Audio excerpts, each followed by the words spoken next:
The thoughts, views, and opinions expressed on the Canna Connect show belong solely to the individuals and do not reflect those of Canna Connect and its affiliates, sponsors, or partners. Canna Connect does not promote or facilitate any activity that violates state or federal regulations. Everything you hear here is strictly for educational and entertainment purposes. It is not legal advice, it is not financial guidance, and it's definitely not medical direction. Seriously, don't take our word for it. Even if someone on the mic sounds like they know what they're talking about, and they're probably crazy smart too. Regardless of how legit our guests may be, you should always do your own homework, consult with your attorney, and understand the risk you're taking before you do anything when it comes to cannabis. Our intention is to keep it real. If you've got a problem with anything we've said, take us to court.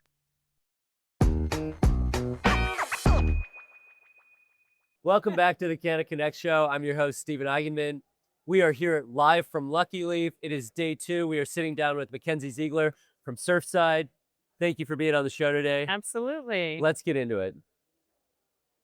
So, yeah, I mean, great dinner. Thank you for inviting me. Yeah, for sure. I'm glad you could stop by. And then it was the Cole Rosses were there, which is nice. Yep, Leah so and Casey. I met Leah actually at Benzinga last summer, so I've just kind of kept up with her, and then I ran into her again when I came out here in September. Oh yeah. So she just seems like a good person to know. She's pretty tapped in out here. Yeah. So I want to go to Benzinga this year. Yeah, it's a good one. The one in Chicago. Yeah, it's a good one. Ignite.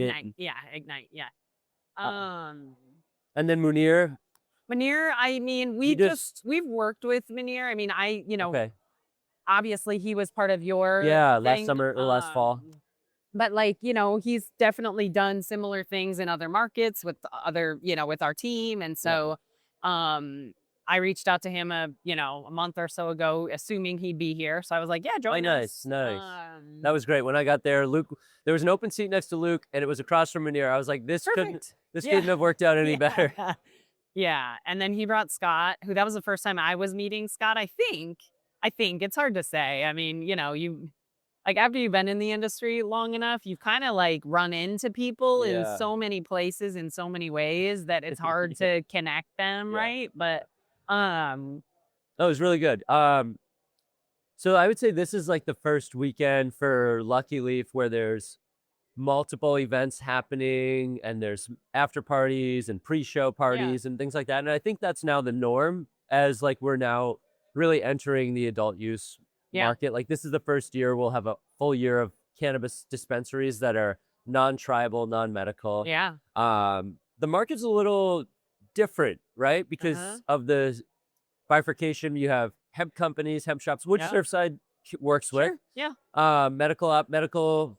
Do you guys make do you know? Not really. Yeah. I mean, we can. Some people request that, but not really. Okay. Yeah.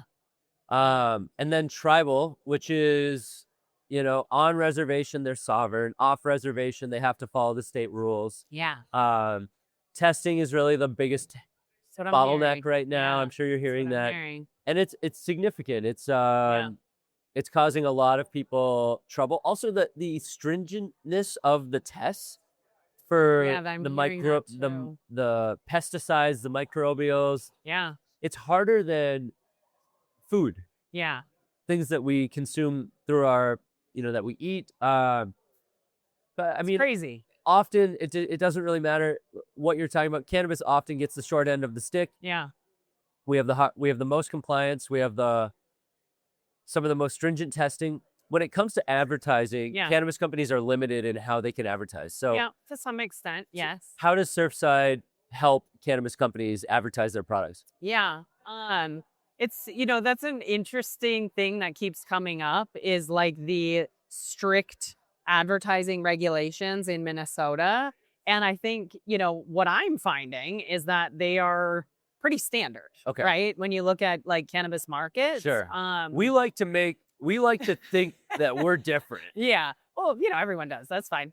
But yeah, I mean, it's really the age gating, right? Sure. Appropriate audience targeting in terms of age gates and which whatnot. We're used to with hemp as a market. Yep. And every other cannabis market for that matter, they're limited to no billboards, right? Which wouldn't necessarily be my recommendation for advertising or marketing anyways, because they're pretty costly and you can't really measure them, right? No. So So yeah, I mean, I don't and then the creative and the messaging within, needs to like not be attractive to kids and Right. cartoony and Cartoony. nature Yeah. and, consumption focused and Yeah. all of that is standard too, right? In most markets. Right. So Right. I think one of the unique things with Minnesota is that there's a disclaimer that's required, right? Okay. That Okay. there are Massachusetts, there's a similar requirement to their advertising regulations. So again, these are not new things No. in cannabis markets or for Surfside for that Okay. matter. Yeah. What markets have you worked in within cannabis, or what markets have you served? Personally, State markets. yeah. Yeah. I mean, we serve every legal cannabis market, Okay. right? Okay. Personally, I probably close to every market. Cool. You're based Yeah. in Colorado, but I'm you based in work Colorado. across the country. Yeah, I mean, my territory is technically the central region, so kind of Minnesota down and Yep. Montana down. Okay. But yeah, I support a lot of the like MSOs and enterprise level Yeah. accounts that we work with, and so Sure. they happen to be everywhere. How do they use Surfside? Yeah. So, Surfside, we're a digital advertising paid media partner, Okay. right? So, we enable retailers and brands to basically get in front of relevant consumers in their market, all with the intention of, driving new customer acquisition, strengthening loyalty, driving revenue at the end of the day. So on the retail side, what that looks like is serving ads to consumers on their connected devices, mobile, Yeah. desktop, laptop, tablet, where we all spend our time as consumers reading articles, playing games, Right. shopping, Mhm. right? And getting in front of a consumer that we've identified as relevant based on their profile, Mhm. their attributes, Mhm. right? Mhm. Their consumption behaviors, their location and visitation habits. And then serving them an ad that we can watch their Wow. behavior in terms of Yeah. engagement Yeah. and ultimately conversion when they Sure. get to an e-commerce site or an in-store screen or Yeah. kiosk environment. Right. We can measure that all back to e-commerce and point of sale. It's really amazing how Surfside can show up anywhere. Yeah, right. I mean, when you think about like where those ads show up, I mean, we're talking millions of channels that we could deliver. Across premium publishers, a People, a BuzzFeed, a Huffington Post, a news app, a weather app, Wow. Solitaire, Sudoku, Words with Mhm, Friends, mhm, right? mhm. So Surfside helps retailers and brands get in front of who we know are relevant consumers Sure. in the market, Yeah. all with the intention of, influencing them Yeah. to convert or engage with their location. Okay. We also have a retail media program Yeah. that is it's an opportunity for retailers to monetize those e-commerce and kiosk in-store environments with brand funded ads. So the brands that they carry can invest in those ad zones on Okay. their e-commerce Yes. menus and Mhm. in-store screens Mhm. while that those shoppers are intentional about purchasing cannabis, right? We Yeah. can ensure that they are front and center when Mhm. that shopper is in those digital environments. That program enables that retailer to actually create a new revenue stream out of that Right. as well. Within their website. Right. Yeah. It's a no cost opportunity for them to just activate their Dutchie, their Jane, their Blaze, their Carrot, whatever Wow. e-commerce that they're using. Yeah. And then we just pay them at the end of every month, Cool. based off of the impressions that we've served on behalf of the brands that they're Wow. carrying. Oh my gosh. Yeah. Yeah. When you think about some of your most successful clients that have really taken advantage of the Surfside platform, like what are they most happy about? Like what really stands out to them with Surfside? Yeah, I think it's really the reporting, right? And the measurement aspect of Wow. being able to really see and understand the impact of the work that we're doing Okay. together and for them, Yes. right? Yeah. Everything that we do is connected to, their e-commerce and point of sale, Yeah. where conversions are happening. Okay. And we can essentially,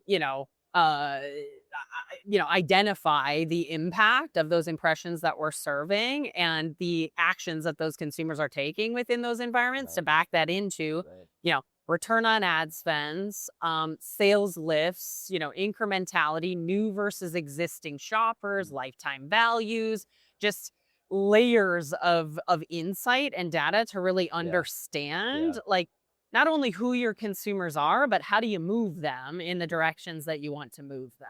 And you don't need a data analyst on your team to work with Surfside, right? You No. guys handle a lot of the understand. You help turn it into a picture book, right? Yeah, I mean, it's a fully managed service. So, and I think it's a really good call out because I think some of this stuff can scare people a little bit if they don't like know a lot about. Especially if they're new and this is their first dispensary. Yeah. And they don't have to, right? What they have to know is that they want new customers coming through their doors and they want to know what their marketing spend is delivering at the end of the day, right? And so when I say this is a fully managed service, our team can take all of this on for them with, a little collaboration and direction on, the goals that they want us to focus on and the creative messaging that they want us to put in front of consumers. And we can manage the rest of it for them. Cool. They do have access to a self-service dashboard that they can get into and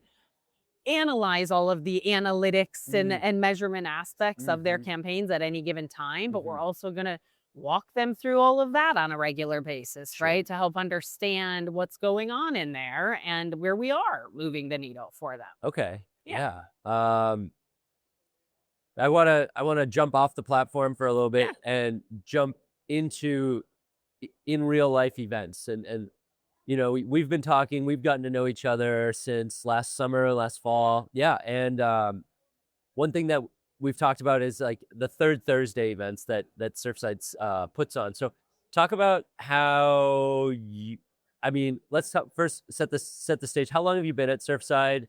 And tell us a little bit about the Third Thursday style events that pop up in different markets. Yeah. So I've been with Surfside for almost 5 years. Okay. I've been in the industry for a little over a decade. With that, I kind of know cannabis a little bit, but I also have seen just a lot of these new market transitions, right? So, and that is kind of tying that to Third Thursday. We actually started that whole concept in New York. Oh yeah, as it was, transitioning to a legal and recreational market. Yeah, and so the whole concept there was just, one of my team members, Sean, who is based out of New York, actually kicked this off. Okay. And the whole concept was just bringing people together on every third, similar to what you guys do here at Earl Giles. Yeah. It's a tough one. Is it Giles or Giles? I know. It's actually they're that right guy. here. It's So actually that. He's Giles. But yeah, just bringing people together, right, for, networking and connection and collaboration and all the things, right? And it started with a handful of people. And today, Third Thursday in New York is like, if you catch it on the right Thursday, there may be hundreds of people there. It's happening. Yeah. It's still going on. Yeah, it's still going on. Yeah. That's cool. Yeah. And That's so cool. we've expanded that to, we've done some of that on the West Coast in California. I know we ran one up in Detroit. Okay. We'll pop them up, but New York is really where that kicked off and kind of where that Third Thursday. The Big Apple. Yeah. Maybe we do one in the Minneapolis. Yeah, hey, I'm up for it. Paul's down. Yeah, I know. Paul and I were talking about it last night. Like, why not? So yeah. How has your Lucky Leaf week been here? It's been really good. It's exciting. The last time I was here was in September, and I feel like a lot is moving. Wow. Those it's going to be 6 months by the time this interview comes out. Yeah. Wow. Yeah. Time flies. Henry was there. No, he wasn't there. He wasn't there. Just kidding. No, it's been really good. It's I've been surprised at like how much is going on around Lucky Leaf, right? Yeah. Again, like I got in here on Wednesday and it was like there are events Shit's happening, popping. Yeah. Yeah. like all week. So, yeah, it's been really good. And I feel like Cool. there's a readiness from a lot of the operators and like a level of Mhm. excitement, Mhm. right? That things are finally moving once they can get their hands on product, right? Yeah, once they So, get their that's one of the last hurdles to fall. Yeah. Testing is the other one. I'm glad you got out into the market. You went Yeah. out to Wayzata. Yeah, I did. What a beautiful area. It is. It Oh is. my gosh. You get off 394 and then you're just kind of going around the lake Oh there. my God, I There's love it. nothing like it. Yeah. I will be back in the summer just for that. Please, Like I will yeah. pay them a visit, Yeah. you know. Yeah. Do you Um, is Surfside doing any more shows? I think I actually saw you guys are signed up for NECAN. Yep. Okay. So we'll be back for NECAN Oh. in Middle of May. Yeah. Yeah. I know we're planning to come out for CannaCon as Oh, you well. are. Great. So, and I mean, I'm sure we'll do some things together Yeah, too. yeah, we So, should. Yeah. Yeah. I Okay. mean, we'll definitely be back. All right. And like I said, Paul and I are both planning to try to get to the Wednesday nights a little more Yeah. often. Maybe Well- kick off a third Thursday. We'll see. And I'll be honest, like I won't be honest. But I think we could do some really good stuff together. Okay. There sometimes you got to put gas in the tank in order to get Wednesdays to be Sure. where you think they are. Sure. So like, but with the right coordination, marketing, promotion, Yeah. easy to do. Yeah. You Well, know, obviously, based on what I saw last night. Yeah. Can you believe There were That a few was the people big- there. There were a few people there, you know. Oh man, thank you. yeah, And nice thank you work to on that. Surfside. Yeah, that shit was cool. Yeah. Did a great job. Did you try any of the food? I actually did not, and I should have. Yes. I don't know why I didn't. Yeah. That next time. Yeah. Next time we'll have some more food. Yeah. All right. Yeah. And Awesome. we're gonna wrap this up because you need to get some food. Yeah, I do need to get some food. I need a cheeseburger. Yeah. If folks want to get in touch with you, what's the best way for them to reach out? Yeah, I would say just an email, Mackenzie@surfside.io. Surfside.io. Yeah. I found you on LinkedIn. Yep. Or LinkedIn. LinkedIn's you a know. great place. I would give you my cell, but you know, I don't know what comes of that. When Reach out to Canada Connect if you want to get in Canada touch. Connect. Yeah. Awesome. Well, thanks for being here. Yeah. Appreciate you sitting down. Thank you. And for having me. looking forward to the next one. Likewise. Thanks, Awesome. Stephen. Cool.